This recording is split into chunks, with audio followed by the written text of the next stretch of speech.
Am I the jerk for leaving when my parents suddenly wanted rent? I was basically running the house, babysitting my younger siblings, and going to college. So am I the jerk for moving out when my folks expected me to chip in with rent? Because honestly, I was already running the whole darn show at home, and it felt like a slap in the face. Let me give you some background. I'm Alex, and I just turned 24. I'm in my senior year of college, thankfully, and I've been working part-time in a lab that's directly related to my major. It's not glamorous work, mostly running tests and cleaning equipment, but the pay is decent and the experience is invaluable. Plus, my boss has pretty much guaranteed me a full-time position once I graduate. I'm not rolling in dough or anything, but I can cover my tuition, my car expenses, and still have a little bit left over each month for savings and, maybe a pizza or two. My family situation is, well, it's a lot. There's my mom, Sarah, who works as a nurse at the local hospital. It's a tough job, both physically and emotionally, and she comes home exhausted most nights. My dad, Mark, owns a small auto repair shop. He works long hours, usually out the door before dawn, and not back until well after dinner. I have a lot of respect for how hard they both work. They've always provided for us, and I know they've made sacrifices. Then there are my younger siblings, Liam, who's 16 and just started driving, which has added a whole new layer of chaos to our lives. Chloe, who's 12 and going through that delightful preteen phase where everything is an argument, and little Mikey, who's 9 and still believes in Santa Claus, which is honestly the only thing keeping me from completely losing it sometimes.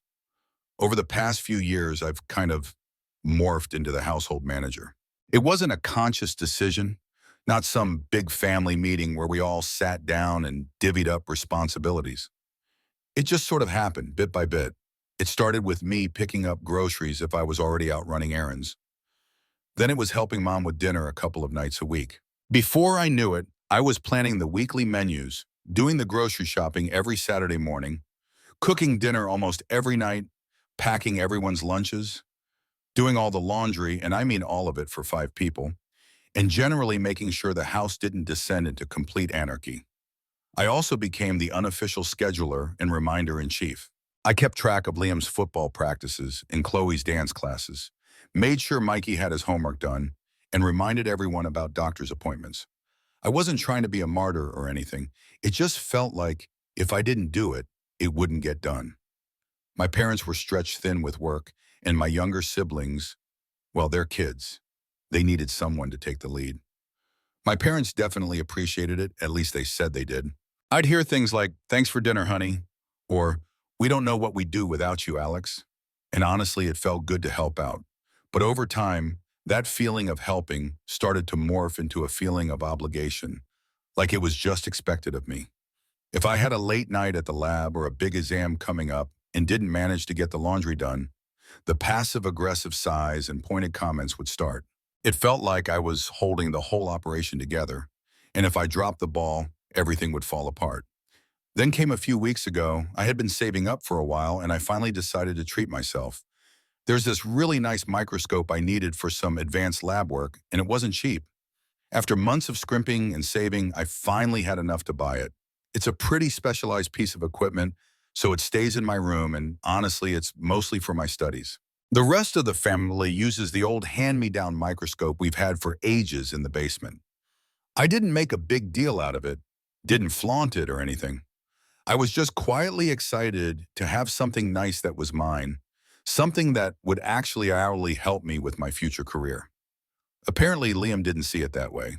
He started grumbling to our parents about how I was making all this money at the lab and buying fancy stuff while he was stuck washing dishes at the local burger joint. He made it sound like I was some kind of trust fund baby hoarding my wealth, which was pretty rich coming from a kid who barely does his assigned chores, which mostly consist of taking out the trash twice a week, and definitely doesn't contribute anything to the household expenses, despite having a part-time job himself. So a couple of days after the microscope arrived, my parents sat me down at the kitchen table. Mom had that serious, slightly worried look on her face, and Dad was leaning back in his chair with his arms crossed, which usually meant business. "Alex," Mom started, her voice gentle but firm, "we've been hearing some things from Liam." I already knew where this was going. I braced myself. "He mentioned that you bought a new Microscope? Dad chimed in, trying to sound casual but failing miserably. Yeah, it's for my advanced lab work, I explained, trying to keep my tone even. It was a really good deal, and it'll be a huge help with my studies. Right, right, Mom said quickly. We're happy you're doing well in school, honey. But Liam brought up a point. Now that you're working and earning a regular income, we think it's time you started contributing more to the household. My stomach dropped. I knew this was coming, but it still felt like a punch to the gut. We were thinking, Dad continued, that you should start paying rent. You're an adult now, living under our roof, and it's only fair that you chip in financially. They weren't yelling or being aggressive, but the message was crystal clear. They expected me to hand over a portion of my hard-earned money simply for living in the house where I was already working my tail off. I took a deep breath, trying to keep my voice calm and reasonable. Mom, Dad, with all due respect, I already contribute a lot to this household. I do most of the grocery shopping. I cook dinner almost every night. I do everyone's laundry. I clean the house. I manage the schedules for Liam, Chloe, and Mikey. I trailed off, feeling the frustration bubbling up inside me. I'm basically running this place outside of your work hours. They both nodded slowly. We know you help out a lot, Alex, Mom said, and we appreciate it. We really do. But that's different from contributing financially. You're earning good money now, and it's time you started giving back in that way too. But isn't all the work I do giving back? I asked, my voice starting to waver. I save you guys so much time and effort. You don't have to worry about half the stuff that needs to get done around here because I'm doing it. Dad sighed. We understand that, honey, but it's just different. Rent is rent. It helps with the bills, the mortgage. It's a different kind of contribution.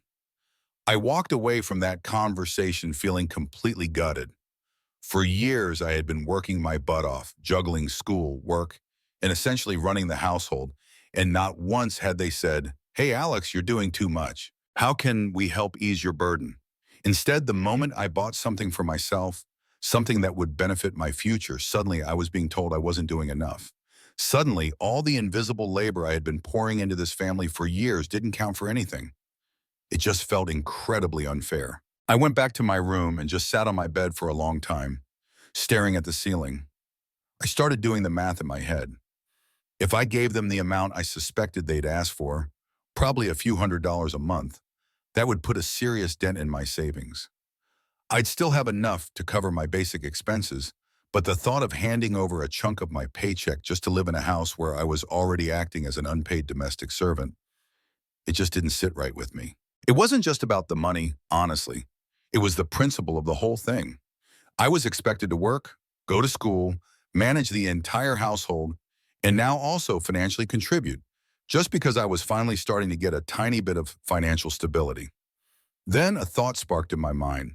I pulled up my college course schedule and looked at my work hours.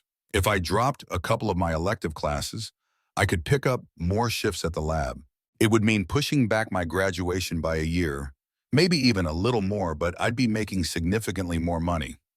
Enough money to actually afford my own place. The more I thought about it, the more appealing it became. With my own apartment, I wouldn't be the default household manager anymore.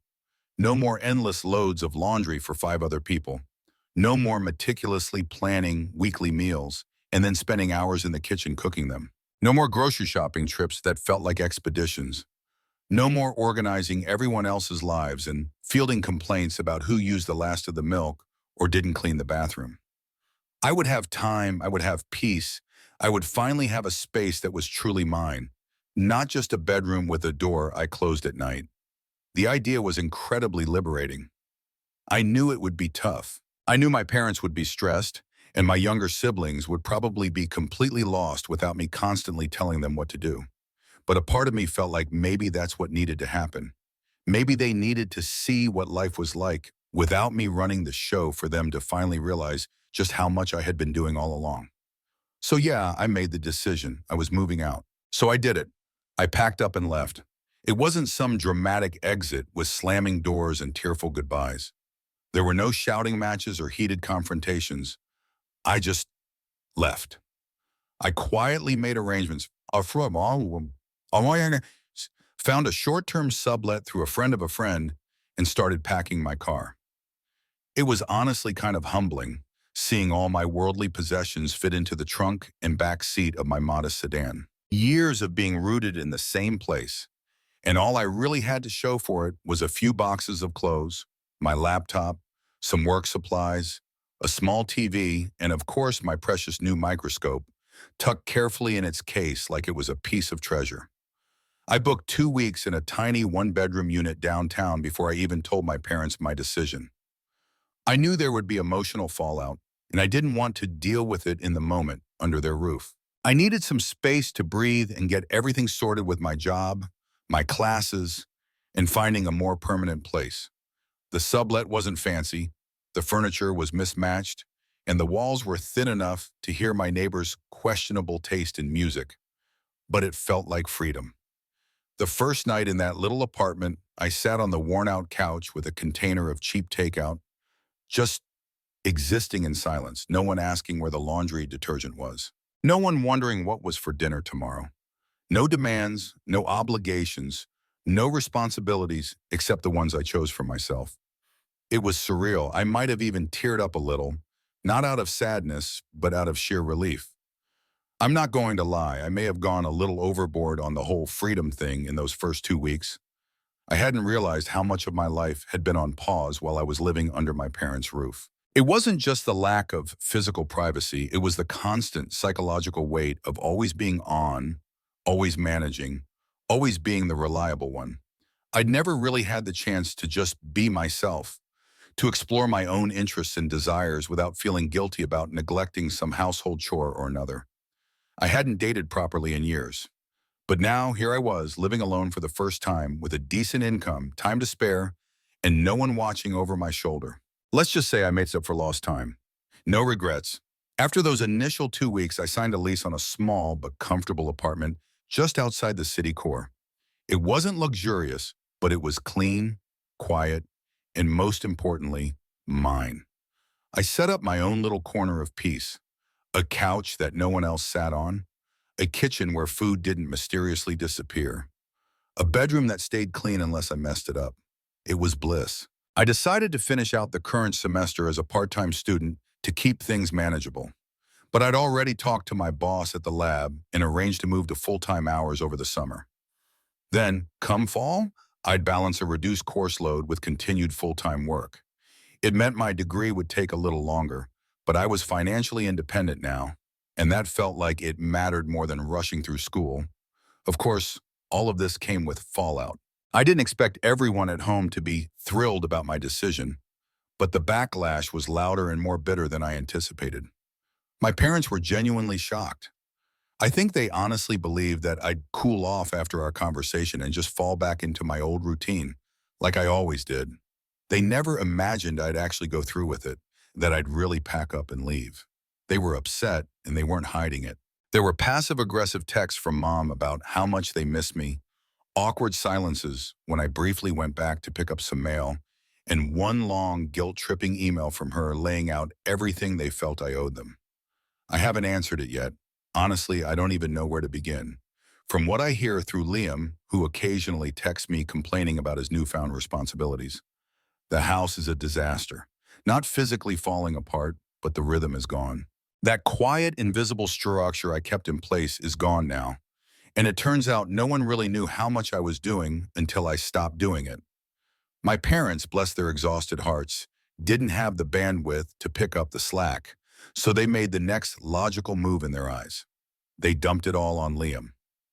Yep, my 16-year-old brother, the same one who complained about my new microscope, the one who thought I was unfair for not giving back more, is now in charge. He's suddenly responsible for the grocery shopping, the laundry, meal planning, meal prep, managing the household schedule, making sure Mikey walks the dog and feeds him, coordinating chores with Chloe and Mikey, keeping the fridge stocked, checking that everyone has lunches ready to go, all of it.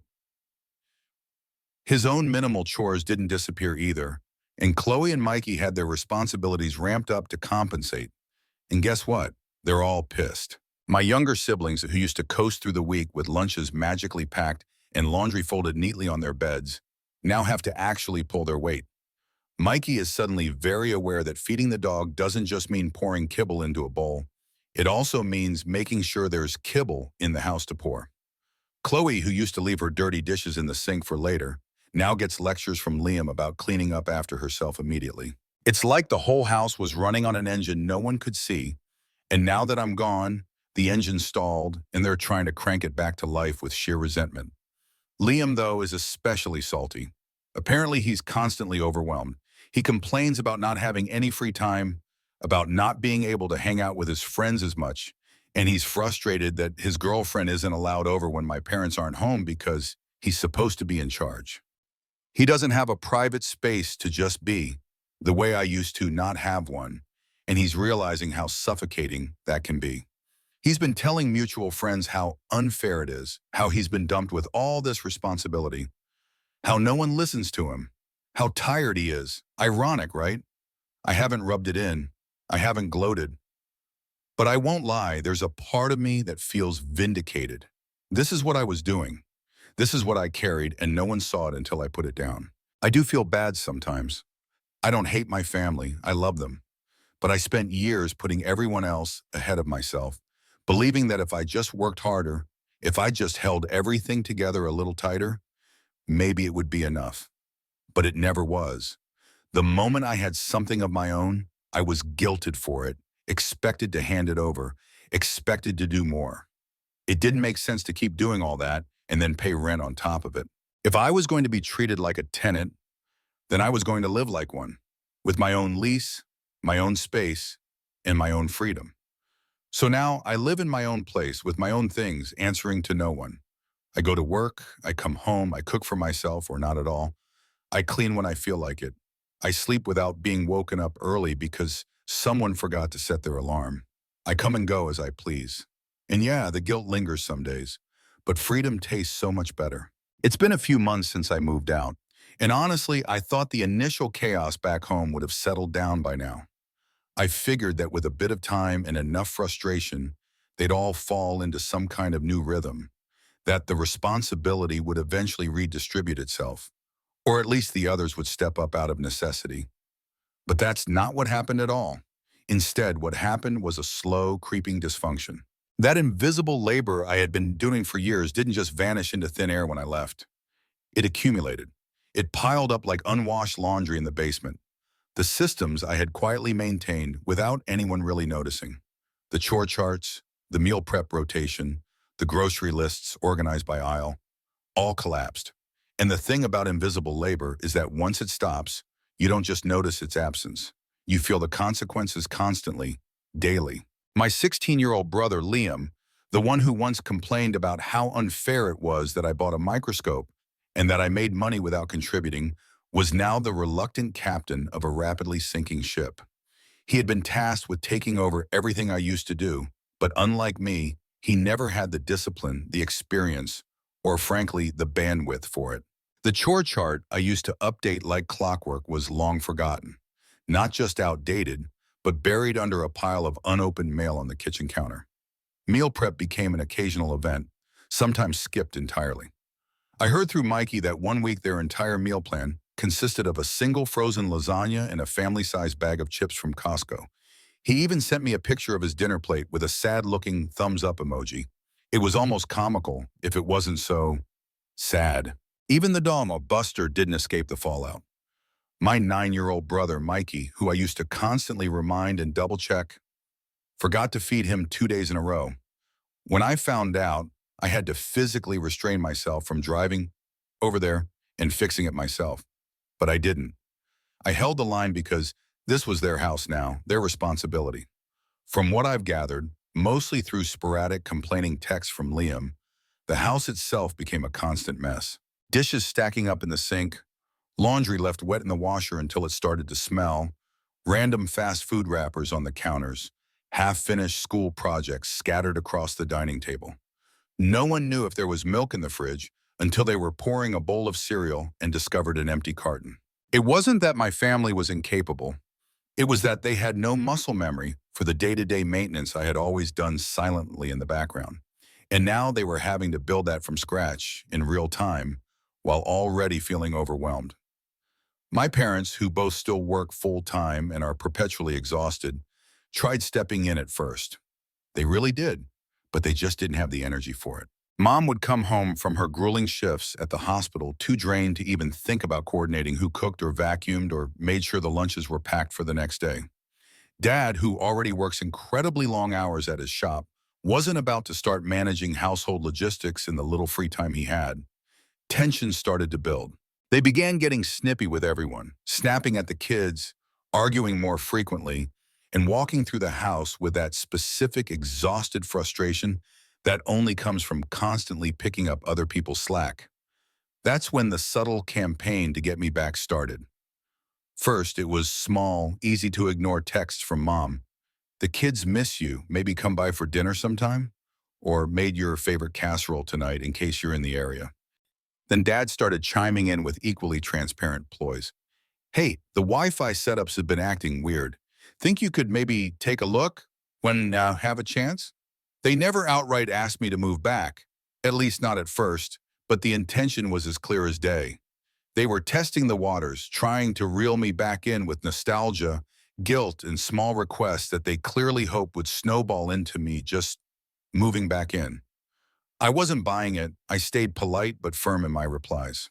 Maybe sometime, Mom, I'm pretty busy with work and school right now. Or, sorry, Dad, I'm not really sure what could be wrong with the Wi-Fi. Maybe try restarting the router? It wasn't my job anymore. I didn't move out on a whim. I left because I had spent years being the unpaid, unacknowledged third parent of that household. I wasn't going to be lured back in to patch up their sinking boat while everyone else kept drilling holes in the hull. But they didn't stop. After a few more weeks of things clearly spiraling further out of control, Liam's texts became increasingly frantic and whiny. The subtlety disappeared. I got a phone call from my mom one evening. She sounded stressed, clearly overwhelmed, and she didn't mince words this time. Alex, she said, her voice tight, we think it would be good if you moved back in. You're part of this family and things just aren't the same without you. And that line hit me hard, not because it was particularly emotional or persuasive, but because of the sheer irony of it all. Things weren't the same without me? Exactly. That was the entire point. I reminded her calmly but firmly that I left for a reason, that I wasn't their built-in caretaker. I told her that if the household wasn't running as smoothly, it wasn't my fault. It was the result of years of them taking me for granted. If they wanted to fix it, they needed to start teaching Liam, Chloe, and Mikey how to actually contribute, not just wait for me to come back and rescue them. She wasn't thrilled with that answer, to say the least. There was a long, heavy silence on the other end of the line before she huffed and said she had to go. I figured that was the end of it, at least for a while. But then something unexpected happened. My dad reached out again a few days later, but this time it was different. There was no guilt trip, no sugarcoating, just a straightforward, almost business-like tone. Alex, he said after the initial pleasantries, your mother and I have been talking. We understand that things haven't been easy since you moved out, and we also understand why you left. I was honestly surprised. This was a completely different approach than I was expecting. He continued, we were wondering, what if we actually paid you like a proper arrangement? You'd have clear responsibilities around the house, but you'd also get a set amount of money each month, almost like a part-time job. You'd still have your own apartment and your own life, but you could come over a few times a week and help get things back on track. At first, I almost laughed out loud. The idea of being a paid family coordinator sounded completely absurd, like some weird dystopian domestic internship. But then I started thinking about it. Why was it so absurd? I had been doing unpaid labor for years. Running a household of 5, now technically 6 with Liam's increased workload, is not some casual side hobby. It's a full-time operation. And if they were finally recognizing that labor had value, was it really so crazy? What if I treated it like a part-time job? What if I had clear boundaries and a structured schedule? What if I didn't live there full-time but visited on designated days, handled what needed to be done, and got compensated accordingly? What if I took the emotional messiness out of it and approached it like I would any other contract gig? What if, instead of running myself ragged for free, I set limits and got paid fairly for my time and effort? So I moved back in, but on my terms. After my dad floated the idea of a paid arrangement, I spent a good couple of weeks really thinking it through. I weighed the pros and cons, wrote out a ridiculously detailed list, ran numbers in my head until I was dizzy, and even talked it over with a couple of my friends who were still trying to wrap their heads around the whole situation. The idea of willingly returning to the house I had fought so hard to escape felt like a step backward, a surrender of sorts.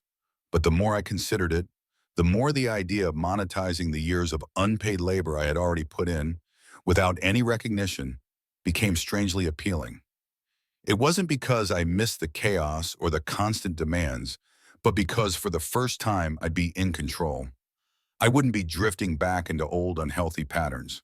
I'd be coming in as someone with leverage, with structure, and with the ability to say no. So we negotiated. I was clear from day one, no rent, period. I wasn't going to move back in just to pay for the privilege of doing domestic labor.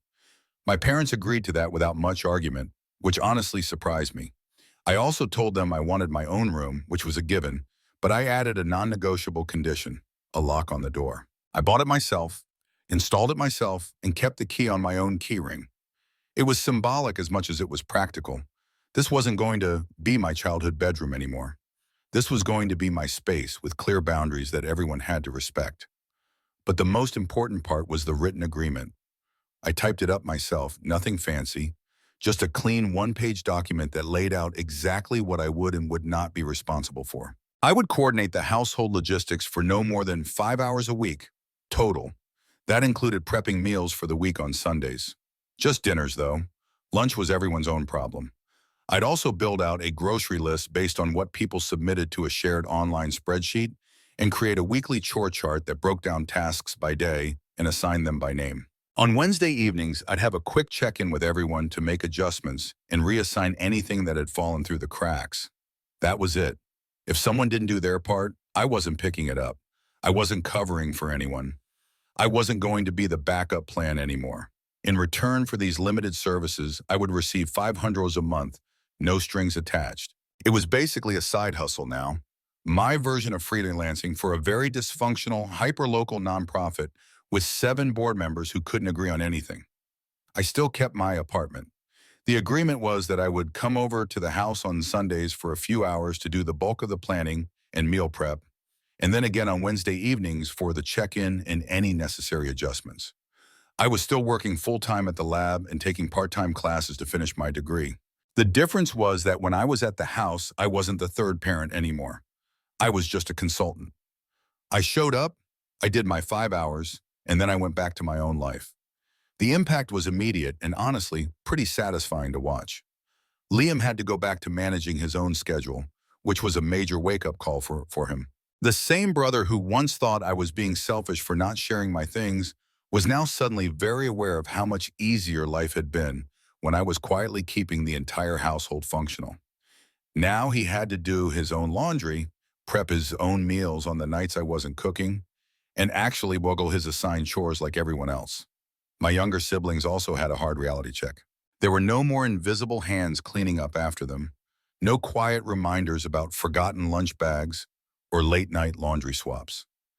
They had to start taking care of their own spaces, managing their time, and learning actual responsibility, things I had been doing for them for years. The first few weeks were a disaster, predictably. Missed trash days, soggy sandwiches because someone forgot to buy more sandwich bags, Buster whining incessantly for dinner that hadn't been prepared because Mikey forgot his chore. But gradually, slowly, they started to adapt. There were still hiccups, still moments of frustration and forgotten tasks, but they were learning. The biggest surprise of all? My parents actually stuck to the deal. I honestly expected cracks to appear, for them to slowly slip back into old habits, to just ask for one more thing or quickly delegate some last-minute task to me outside of my agreed-upon hours. But they didn't. To their credit, they respected the boundaries we had set. They realized, I think, just how much they had relied on me for far too long, and that this arrangement, weird as it sounded, forced them to finally reckon with the household they'd created. I wasn't the live-in patch for their lack of structure anymore. I was just the planner, the accountability system, and they had to actually follow through. And I think that's what changed the dynamic the most. The house didn't magically become efficient or perfectly organized overnight. It's still loud and it's still messy. Someone still occasionally forgets to put the laundry in the dryer, and Buster still barks too early in the morning. But now the mess belongs to them. It's not mine to solve. I'm not absorbing the stress like I used to. I don't feel like I'm suffocating under expectations I didn't sign up for. I walk into the house, do what I've agreed to do, and then I walk away with my peace intact. It's weirdly satisfying to see the whole thing working. Not smoothly, perhaps, but functionally. It's not perfect, but it doesn't have to be. The house runs, even if it sputters sometimes. And more importantly, I no longer feel like my entire life is tethered to whether or not six other people remembered how to exist without me constantly holding their hands. I've reclaimed my time, my boundaries, my independence. When I step into my own apartment and close the door behind me, I don't feel cornered or trapped. I don't feel like the air is heavy with unspoken obligations. I feel respected. I feel free.